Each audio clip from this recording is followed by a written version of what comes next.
मित्रांनो, आज आपण महाटीईटी 2026 पेपर 1 साठी व्हिडिओ बनवतोय. आतापर्यंत आपण पेपर 2 साठी व्हिडिओ बनवत होतो. आजपासून आपण पेपर 1 साठी पण व्हिडिओ बनवत आहोत. आणि या पहिल्याच व्हिडिओमध्ये आपण महाटीईटी 2025 म्हणजे मागच्या वेळेस जो पेपर झाला आहे त्यामधले आपण 93 क्रमांकाच्या प्रश्नापासून ते 100 क्रमांकाच्या प्रश्नापर्यंतचे प्रश्न आज सोडवणार आहोत.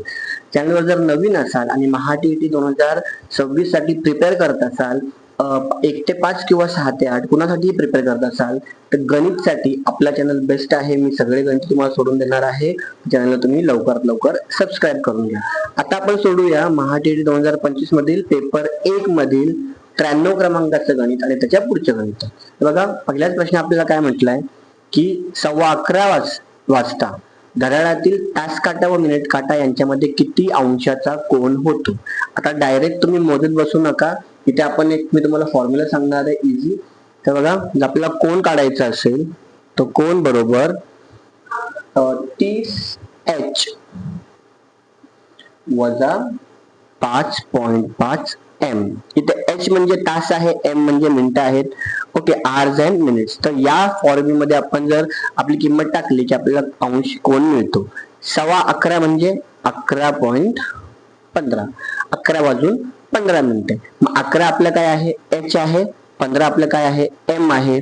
म्हणजेच मॉड मध्ये 30 गुणिले 11 वजा 5.5 गुणिले 15. ठीक आहे, मग हे किती होतील, 11 त्रिक 33 वजा 15 पाचशे 75, 5 7 15 पाचशे 75 आणि 7 82. मग किती आलं आपलं हे 82.5.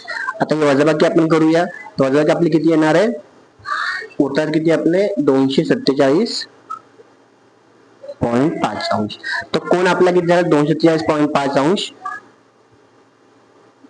ओके, आता बघा, हा आपला ऑप्शन नाहीये, पण आपल्याला माहित आहे की घड्याळाचे काटे असे असले की हा पण एक कोन बनतो आणि वरचा पण एक कोन बनतो. आता आपला हा मोठा कोन बनलाय, याला आपण 360 मधून वजा केलं की आपल्याला आपला बारका कोन मिळेल. आणि त्यामुळं कोन बरोबर 360.0 मधून 247.5 आपण काय करूया, वजा करूया. इथे साईडलाच करूया, इथेच करूया. 10तून 5 गेले, 5 राहिले. ठीक आहे, म्हणजे या दोघांपैकी आपल्याला उत्तर येतं फिक्स झालं. 9तून 7 गेले, 9तून 7 गेले, पॉइंट लावून 2 राहिले. इथे 5तून 4 गेला, 1 राहिला. 3तून 2 गेला, 1 राहिला. म्हणजे 112.5 आपलं उत्तर आहे. 112.5 हे आपलं उत्तर आलेलं आहे. प्रश्न क्रमांक ऑप्शन क्रमांक 3. बघा, इतकं इझी होतं. जर तुम्हाला असा प्रश्न आला तर हा सूत्र लक्षात ठेवा आणि 2 उत्तर येतील. एक विशाल कोण येईल, एक लघु कोण येईल. एक विशाल कंस येईल, एक लघु कंस येईल. आपल्याला करायचं आहे, लघुवाला विचारात घ्यायचा आहे. प्रश्न 94 वर जाऊया आपण. काय म्हटले बघा, 3 ही पहिली त्रिकोणी संख्या असेल तर क्रमागत 5व्या क्रमांकावर येणाऱ्या त्रिकोणी संख्येचा वर्ग किती. आता आपल्याला सगळ्या त्रिकोणी संख्या आधी माहिती पाहिजेत. बघा, त्रिकोणी संख्या आपली कुठली आहे, 1 3 6 10 15 21 28 आणि सो ऑन. खूप आहेत पुढच्या. तर बघा, आता त्रिकोणी संख्या काय हे तुम्हाला माहित नसेल तर कमेंट करा, मी तुम्हाला सांगतो त्रिकोणी संख्या म्हणजे काय, किंवा त्यावर आपण एक व्हिडिओ वेगळाच बनवू. सध्या तुम्ही समजून घ्या की या त्रिकोणी संख्या आहेत 1 3 6 10 15 21 28 पुढे 36 45 आणि सो ऑन. ठीक आहे, तर आपल्याला काय म्हटलंय की पहिली त्रिकोणी संख्या जर 3 असेल तर क्रमागत 5वी म्हणजे 1 2 3 4 5 क्रमागत 5वी किती झाली, 21 झाली. आणि 21 चा वर्ग येतो 441. म्हणजे ऑप्शन क्रमांक 3 हे आपलं उत्तर आहे. जाऊया पुढच्या प्रश्नावरती. प्रश्न क्रमांक 95 बघा, 8 2 0 7 हे अंक वापरून तयार होणाऱ्या मोठ्यात मोठ्या 5 अंकी संख्या व लहानात लहान 5 अंकी संख्या यातील फरक काढा. आता मोठ्यात मोठी 5 अंकी संख्या, आता इथे 4च अंक आहेत म्हणजे एखादा अंक रिपीट वापरावा लागेल ना. त्यामुळे आपण 8लाच रिपीट वापरून आपण संख्या बनवू शकतो 88,720. आता बघा, मोठ्यात मोठी संख्या बनवण्यासाठी मोठ्या संख्येकडून लहान संख्येकडे जायचं असतं. मग 8 7 2 0 आपण असं गेलो आणि तर एक अंक रिपीट घ्यावा लागेल. मग आपण 8लाच रिपीट केलं, त्यामुळे झाली आपली मोठी संख्या. लहानात लहान 5 अंकी संख्या, 0 ने आपण सुरुवात करू शकत नाही, त्यामुळे आपण काय करू शकतो की 2 ने सुरुवात करू शकतो. 2 त्यानंतर मध्ये आपण 0 टाकून 78. ठीक आहे, कारण शून्य सुरुवातीला आपण घेऊ शकतो ना, मग आपण सुरुवातीला 2 घेतले, नंतर शून्य घेतला. आता इथे मी शून्याला रिपीट केलंय, त्यामुळे ही झाली माझी लहानात लहान 2 अंकी संख्या. ठीक आहे, लहानात लहानसाठी आपण काय करतो की लहानाकडून मोठ्या संख्येकडे जातो. लक्षात ठेवायचं. ह्या दोन्ही संख्या झाल्या, दोघांमधला फरक काढला की आपल्याला आपलं उत्तर मिळते. बघूया, 88720 आणि 2007 फरक बघूया किती आहे. 10 तून 8 गेले, 4 राहिले. सॉरी, 10 तून 8 गेले, 2 राहिले. तर प्रत्येकाच्या मागे 2 आहे, त्यामुळे ऑप्शन आता कळणार नाही. 11 तून 7 गेले, 8 9 10 11 म्हणजे 4 राहिले. 42 एंडिंगला कुठे ह्या तिघांमध्ये एंडिंगला 42 म्हणजे पहिला नाहीये. त्यानंतर इथे 6 चे 6. आता बघूया 6 कुठे आहे. या दोघांमध्ये 6 आहे म्हणजे हा पण नाही. इथे 8 चे 8. आता कुठे इथे 8 आहे फक्त, त्यामुळे आपलं उत्तर किती आहे 68,642. ठीक आहे, पुढे करायची गरज नाही, पुढे गेलं तर 6 येणार आहे आणि उत्तर आपल्याला मिळालं. बघा, इतकं सोपं होतं हे गणित. जाऊया 96 क्रमांकाच्या गणितावरती. नमिताने गृह उद्योगासाठी दसादसे 7.12 दराने बँकेकडून 1.5 लाख रुपयाचे कर्ज 8 वर्षासाठी घेतलेले आहे.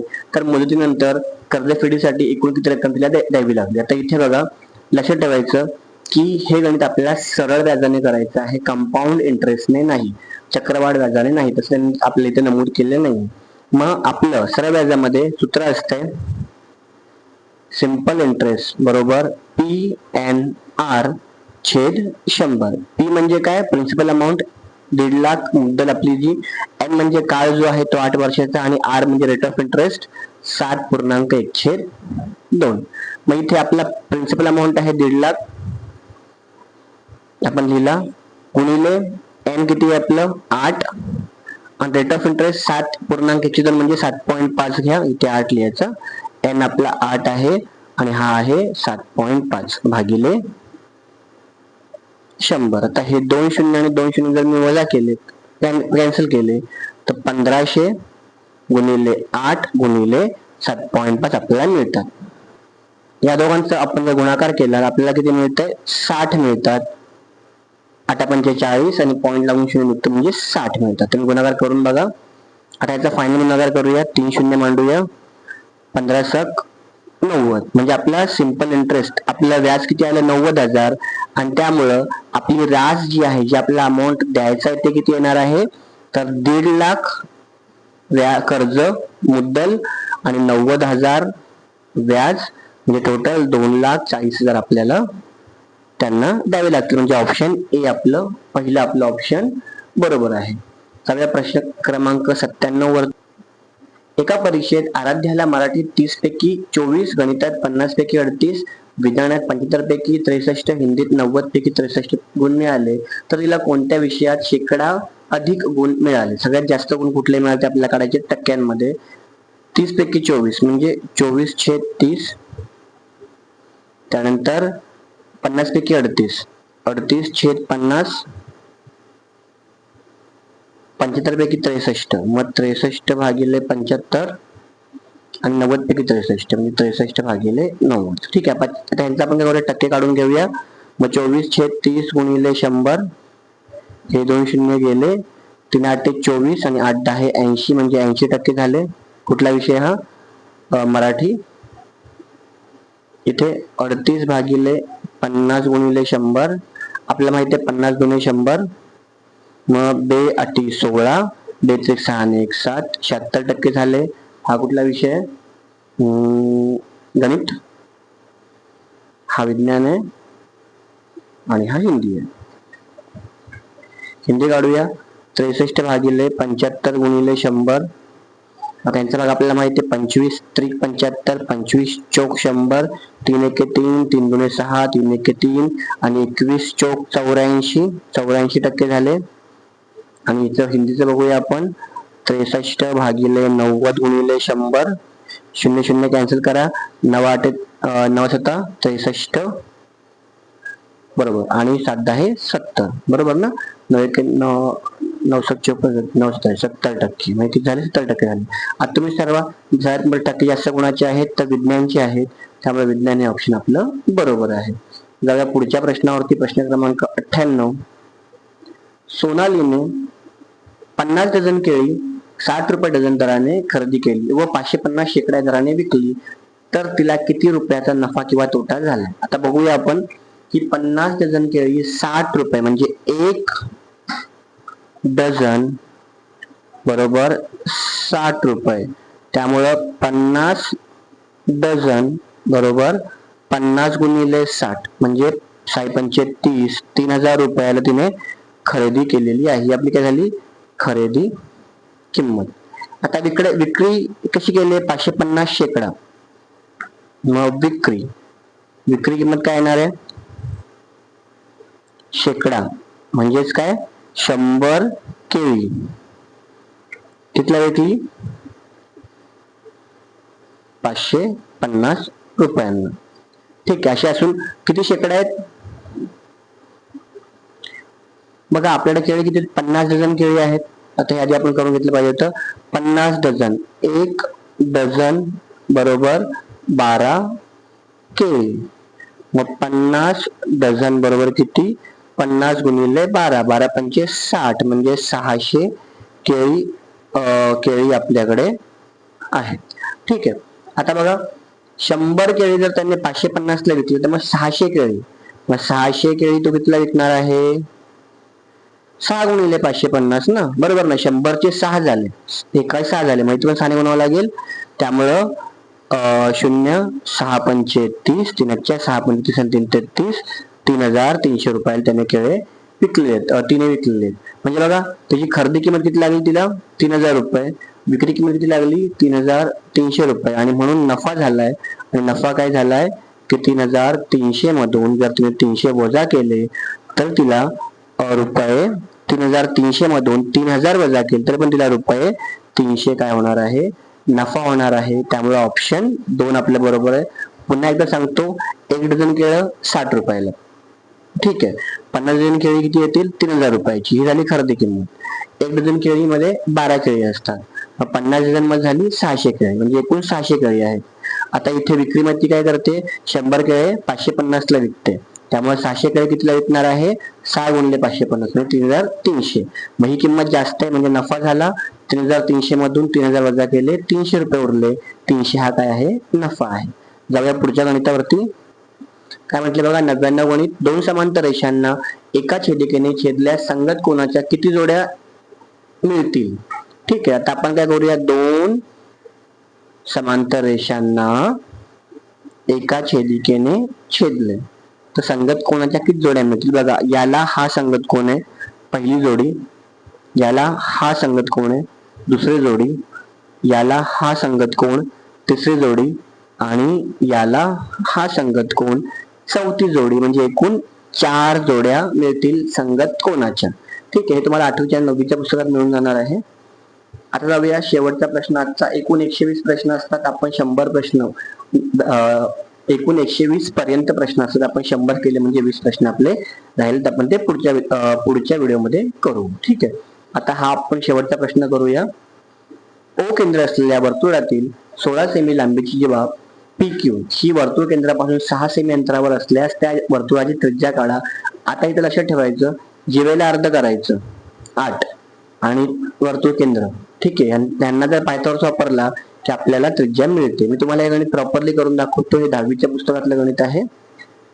बघा इथे मी छोटस वर्तुळ काढलंय तर ही जीवा आपण म्हणूया जीवा AB हा वर्तुळ केंद्र आहे O केंद्र तिथून आपण जीवावरती लंब टाकला M. ओके. तर हा लंब असतो आपल्याला काढायचंय OB किंवा OA दोन्ही पण त्रिज्याच आहेत. तर जीवा पूर्ण 16 होती. हा लंब जीवेला दुभागतो त्यामुळे ती 8 आणि 8 मध्ये विभागली जाते. अंतर दिलंय 6. या बारक्या त्रिकोणामध्ये आपण पायथागोरस वापरला म्हणजे OB चा वर्ग बरोबर OM चा वर्ग अधिक MB चा वर्ग. OB त्रिज्या आहे जे आपल्याला लगेच मिळते. OM किती आहे 6 चा वर्ग MB 8 चा वर्ग 6 चा वर्ग 36 8 चा वर्ग 64 बेरीज 100. मग जर OB वर्ग 100 असेल तर OB येतो 100 चा वर्गमूळ 10 म्हणजे त्रिज्या आपली किती येते 10. मग ऑप्शन बघूया 10 सेमी आहे का आहे. इथं लक्षात ठेवायचं आपल्याला जीवा देतील अंतर देतील आणि त्रिज्या ह्या 3 गोष्टी असतील. ठीक आहे. आणि तिघांपैकी 2 देऊन एक विचारते तर लक्षात काय ठेवायचं की r वर्ग बरोबर x/2 चा वर्ग अधिक y वर्ग. हे सूत्र लक्षात तुम्ही ठेवलं की तुम्हाला हे गणित कशाही प्रकारे करता येईल. r वर्ग बरोबर x/2 चा वर्ग अधिक y वर्ग. x म्हणजे जीवन हे अर्धी होते. ठीक आहे. तर अशा प्रकारे आपण गणित क्रमांक 93 पासून ते 100 पर्यंतचे गणित आपण सोडलेले आहेत. 91 92 कारण सोडवले कारण ते आलेखावरचे. आता पुढच्या व्हिडिओमध्ये आपण पुढचे 10 गणित सोडवणार आहोत 101 पासून ते 110 पर्यंतचे. त्यामुळे तुम्ही चॅनलला सबस्क्राईब करा आणि या व्हिडिओला लाईक करा, तुमच्या मित्रांना शेअर करा. असेच आपण पेपर 1 आणि पेपर 2 चे खूप सारे व्हिडिओ आपल्या चॅनलवरती बनवणार आहोत. भेटूया पुढच्या व्हिडिओमध्ये. तोपर्यंत धन्यवाद.